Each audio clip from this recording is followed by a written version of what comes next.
எனக்கு அனைத்து பிரச்சனையும் இருக்கு, அது கூட மங்கு இருக்குன்னா அது செய்வினைக்கு அறிகுறி. இப்ப நம்ம செய்வினைக்கு கழிப்பு எடுக்கும் போது அந்த மங்கு உங்களுக்கு குறைய ஆரம்பிச்சிடும். வார்த்தை கவனிங்க. உங்க உடம்புல எக்ஸாம்பிள் வயிறு உப்பி இருக்கு, காது கிட்ட பேசுற மாதிரி இருக்கு, பின்னாடி உருவம் துரத்துற மாதிரி இருக்கு, இல்லை தூங்கும்போது டிஸ்டர்பாக இருக்குது, இல்லை சாப்பிடும்போது டிஸ்டர்பாக இருக்குது, இந்த மாதிரிலாம் இருக்கும்போது சிம்டம்ஸ் இருக்கும்போது அதுக்கான பரிகாரம் நம்ம உட்கார வச்சு கழிப்பு எடுக்கும்போது இந்த மங்கும் சேர்த்து போயிடும். உண்மைதான்.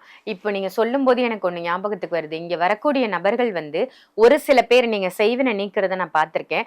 அவங்க முகம் கருத்து போன மாதிரி ஒரு மாதிரி மாறி இருக்கும். நார்மல் மனுஷனுக்கும் ஒரு அமானுஷத்துல பாதிக்கப்பட்டவனுக்கும் அமானுஷம் 3 விதம் இருக்கு. ஒன்று உடம்புல இயற்கையா ஒரு ஆத்மா ஏறுறது ஒன்று இருக்கு. சில கழிப்பு தாண்டது, கழிப்பு தாண்டி மெரிச்சிடுறது, தாண்டிடுறது, இருட்டை பார்த்து பயந்துடுறது, சில அமானுஷத்தை பார்த்து பயந்துடுறது, அது ஒரு விதமான பாதிப்பு இருக்கு. இன்னொரு பாதிப்பு செய்வினை, இன்னொருத்தருக்கு ஒருத்தன் கெடுக்கிறது.